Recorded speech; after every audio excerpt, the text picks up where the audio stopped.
औज़ुबिल्लाहिमिनश्शैतानिर्रजीम बिस्मिल्लाहिर्रहमानिर्रहीम अस्सलामु अलैकुम dear all students, welcome to e-learning system Punjab group of college Toba Tek Singh. This is me Kausar Parveen, lecturer of computer science. उम्मीद है आप सब खैरियत से होंगे। आज की डिस्कशन क्लास में मैं आपसे सेकेंड ईयर के सेकेंड हाफ पेपर के लॉन्ग क्वेश्चंस को डिस्कस करूँगी। Here is the list of all long questions, जिनको हम वन बाय वन जो है डिस्कस करेंगे। और आज जितने भी हमारे पास लॉन्ग क्वेश्चंस अवेलेबल हैं, अगर हम इनके चैप्टर्स पे फोकस करें तो चैप्टर नंबर 6 और 7 इनमें से एक लॉन्ग क्वेश्चंस आता है, या 6 से आता है या 7 से आता है। और कंप्लीट वेटेज चेक की जाए, अगर इसमें से कोई लॉन्ग क्वेश्चन आ जाए तो ओवरऑल पेपर की इसकी परसेंटेज 13 से 14% बनती है। चैप्टर नंबर 8 और 12 ऑलरेडी डिस्कस कर चुकी हूँ मैं क्लास में काफ़ी बार आपसे, कि चैप्टर नंबर 8 और 12 और एक 11 ये बहुत इंपॉर्टेंट है। इनकी परसेंटेज जो है, वेटेज जो है कंप्लीट पेपर की 17 से 21% है। इंशाल्लाह ताला मैं जल्द आपके साथ एक और डिस्कशन क्लास करूँगी, जिसमें हम पेपर की स्कीम, सेक्शन वाइज उनकी मार्क्स डिस्ट्रीब्यूशन और कंप्लीट पेपर की जो वेटेज है चैप्टर वाइज वो डिस्कस करेंगे। बहरहाल अभी हम इन लॉन्ग क्वेश्चन को डिस्कस करते हैं। फर्स्ट हमारे पास लॉन्ग क्वेश्चन है, explain different data types available in MS Access. Chapter number 6 से इसको पिक किया गया है।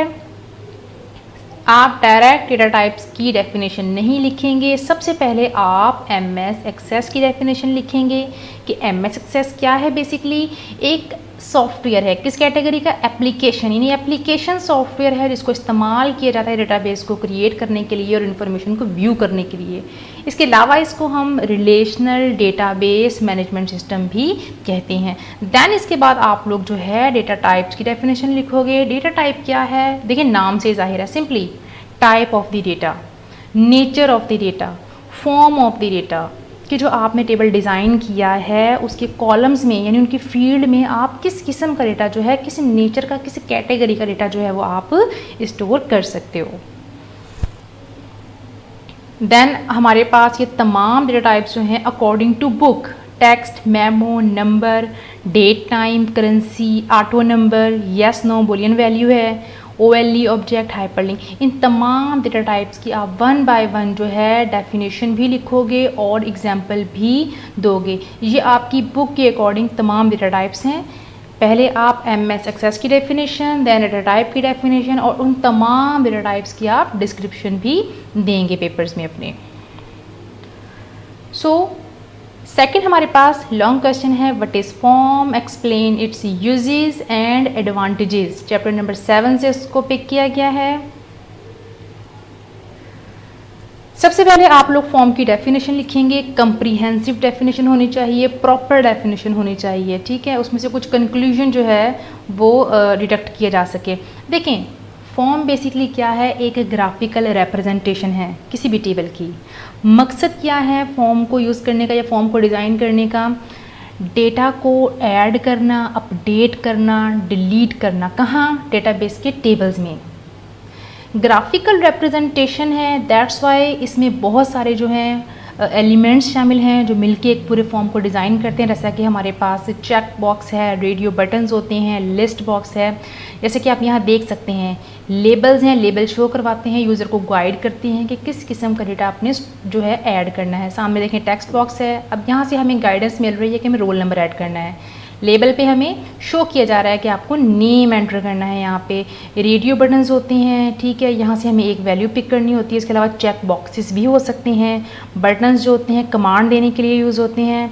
फॉर्म बेसिकली एक ग्राफिकल रिप्रेजेंटेशन है टेबल की। इसका मेन कंक्लूजन जो है आप इसका ये देंगे डेफिनेशन में।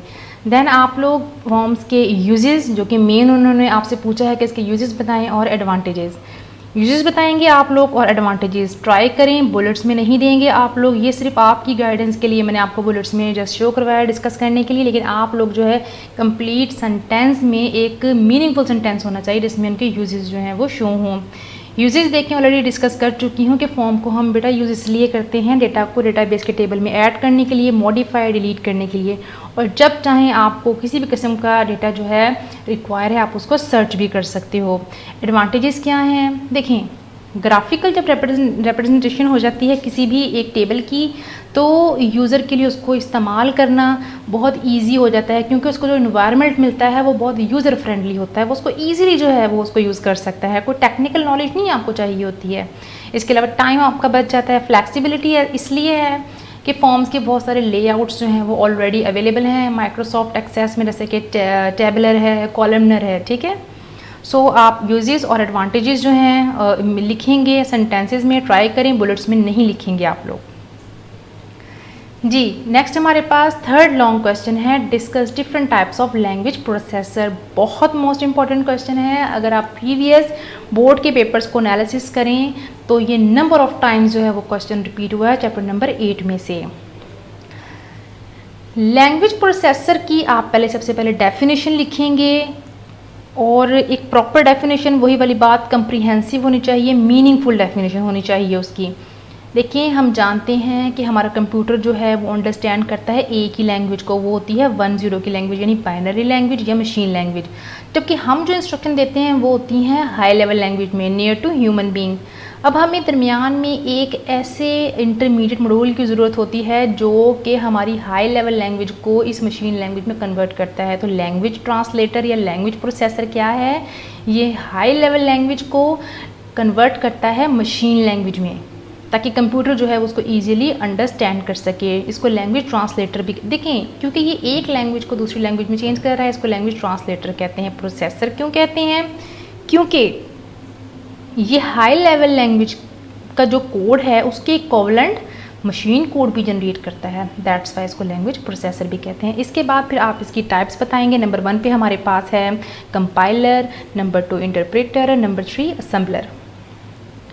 देन वन बाय वन आप इन तमाम लैंग्वेज ट्रांसलेटर्स की, प्रोसेसर की डेफिनेशन लिखेंगे। कंपाइलर क्या करता है? वो एक ही अटैम्प्ट में as a whole first attempt में ही सोर्स कोड को ऑब्जेक्ट कोड यानी कि हाई लेवल लैंग्वेज को मशीन लैंग्वेज में कन्वर्ट कर देता है। जबकि इंटरप्रेटर क्या करता है? एज आ होल, यानी एक ही अटैम्प्ट में नहीं, बल्कि आपने जितनी भी इंस्ट्रक्शंस लिखी हैं, 10 स्टेटमेंट लिखी हैं, 50 स्टेटमेंट लिखी हैं, उनको statement by statement machine language में यानी ऑब्जेक्ट कोड में कन्वर्ट करता है। असेंबलर क्या करता है? असेंबलर सिर्फ और सिर्फ जो डिज़ाइन किया गया है वो किया गया है असेंबली लैंग्वेज के लिए, जिसमें निमोनिक्स शॉर्ट कीवर्ड्स यूज़ होते हैं। ये सिर्फ असेंबली लैंग्वेज को मशीन लैंग्वेज में कन्वर्ट करता है। नेक्स्ट हमारे पास प्रोग्राम है। Write a program that print odd number from 1 to 49 using loop. देखें मैंने आपको पहले भी बताया कि जब भी कभी प्रोग्राम पेपर में आए उसको 5 से 10 दफ़ा, जितनी दफ़ा हो सके, बार बार रीड करें, उसकी स्टेटमेंट को समझने की कोशिश करें कि वो आखिर आपसे क्या डिमांड कर रहा है। देखें हमें प्रिंट करवाने हैं ऑड नंबर्स। पहले तो देखें ऑड नंबर्स क्या होते हैं, ज़्यादा मैथ्स की डिटेल में नहीं जाएंगे। ऑड नंबर सिंपली जो उसे 2 से कम्प्लीट डिविजिबल नहीं है। कहाँ से कहाँ तक प्रिंट करवाने हैं? 1 से 49 तक। किसकी मदद से? लूप की मदद से। ठीक हो गया। 3 रिक्वायरमेंट्स हैं। ऑड नंबर प्रिंट करवाने हैं। रेंज कितनी है? 1 से 49 बाय यूजिंग लूप। अब लूप हमारे पास 3 हैं, वाइल है, डू वाइल है और फॉर है। आप कोई भी यूज़ कर सकते हो। जी मैंने आपकी गाइडेंस के लिए यहाँ पे फॉर लूप को यूज़ किया है क्योंकि फ्लेक्सिबल लूप है। सबसे पहले आप लोग इनिशियलाइजेशन करेंगे। काउंटर वेरिएबल को फर्स्ट वैल्यू ऑफ 1 असाइन करोगे। क्यों? क्योंकि पहला नंबर हमें पता है ऑड उन्होंने हमें दी हुई है ऑलरेडी, उसकी एक लिमिट 1 से 49 1 दोगे। कंडीशन कहाँ तक जाएगी? देखिए लास्ट नंबर क्या है? 49। तो हम कहेंगे जी काउंटर वेरिएबल की वैल्यू जब तक लेस देन और इक्वल टू किसके रहे? 49 तक।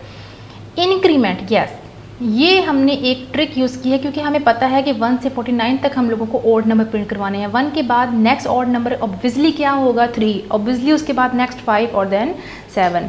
सो अगर आप इसकी सीक्वेंस पे, इसकी सीरीज़ पे अगर आप लोग ध्यान दें तो 2 का इंक्रीमेंट चला। डेट्स वाई हम इसमें काउंटर जो वेरिएबल में इजाफा करेंगे, इंक्रीमेंट वो 2 का करेंगे। फर्स्ट टाइम में इनिशियलाइजेशन पार्ट चलेगा, कंडीशन चेक होगी, देन वो बॉडी में मूव करेगा और देन उसके बाद इंक्रीमेंट डिक्रीमेंट पार्ट पे, देन कंडीशन, देन बॉडी। फिर ये सर्कल साला एक ऐसे ही चलेगा। सिर्फ ये जो इसका इनिशियलाइजेशन वाला पार्ट है वो सिर्फ एक बार ही एग्जीक्यूट होगा जब हम लूप को स्टार्ट करेंगे। और ये 49 तक लूप आपकी चलेगी और ऑड नंबर प्रिंट होंगे और आउटपुट कुछ ऐसा आप जो है वो पेपर में बाकायदा शो करवाएंगे। लास्ट क्वेश्चन हमारे पास है जी, While writing a C program, how many types of error can occur? जी, types of error very most important, ये भी बहुत इंपॉर्टेंट लॉन्ग क्वेश्चन है। आपके प्रीवियस बोर्ड को एनालिसिस करें तो नंबर ऑफ टाइम रिपीट हुआ है, चैप्टर 8 से पिक किया गया है इसको।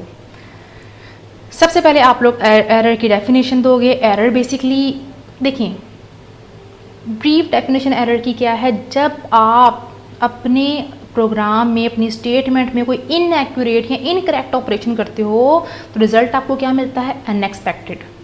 ठीक हो गया, तो इसको हम एरर कहते हैं। एरर का दूसरा नाम क्या है, बग है, जबकि डीबगिंग क्या है, एरर को अपनी प्रोग्राम में से फाइंड करना और उनको प्रॉपरली रिमूव करना।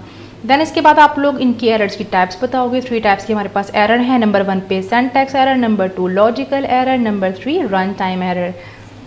और के बाद आप इन तमाम एरर्स की डेफिनेशन लिखोगे और एग्जांपल भी दोगे। सिंटैक्स एरर क्या है जी, सिंटैक्स का मतलब होता है किसी प्रोग्रामिंग लैंग्वेज में हम जब भी कभी कोई कोड लिखते हैं, स्टेटमेंट लिखते हैं, तो उसके सेट ऑफ रूल्स होती हैं, रेगुलेशंस होते हैं जिनको हमें फॉलो करना होता है। अगर हम उनके ग्रामेटिकल रूल्स को अगर फॉलो नहीं करते, वायलेट करते हैं, तो आउटपुट में हमें क्या मिलता है, सिंटैक्स एरर।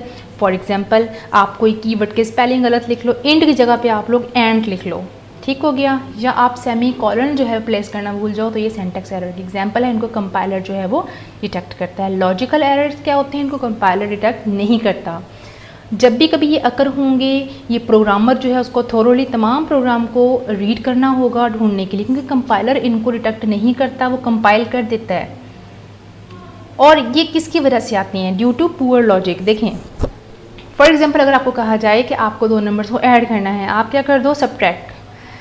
कंप्यूटर क्या करेगा, प्रोसेस करेगा आपकी स्टेटमेंट को। आपने जैसी स्टेटमेंट दी होंगी उसके अकॉर्डिंग उसको प्रोसेस करेगा, रिजल्ट शो करवाएगा। लेकिन हमने जो एक्सपेक्ट किया था रिजल्ट वैसा नहीं आया। अगर हम एडिंग चाह रहे थे तो आपने क्या किया, आपने उसको माइनस कर दिया वैल्यू को। अगर आपको कहा गया मल्टीप्लाई करें तो आपने उनको डिवाइड कर दिया। तो ये क्यों हुआ, क्योंकि आपने ऑपरेटर का इस्तेमाल सही नहीं किया या कोई रॉन्ग फार्मूला दिया। तो ये किसकी एग्जांपल है, लॉजिकल एरर की। रन टाइम एरर क्या होते हैं, इनको कंपाइलर डिटेक्ट नहीं करता। जब हम अपने प्रोग्राम को एग्जीक्यूट करते हैं रनिंग टाइम पे ये जो है अकर होते हैं और इनको हमारा कंप्यूटर डिटेक्ट करता है। क्यों, क्योंकि हम अपने कंप्यूटर को कोई इलीगल ऑपरेशन परफॉर्म करने को कहते हैं, जैसे कि फॉर एग्जांपल किसी नंबर को 0 से डिवाइड कर देना, या किसी ऐसी फाइल को या किसी ऐसी मेमोरी को एक्सेस करना जो कि अवेलेबल ना हो। उम्मीद है कि आपको इससे भरपूर फ़ायदा होगा। अपना बहुत सारा ख्याल रखिएगा। अल्लाह निगहबान। अल्लाह हाफिज़।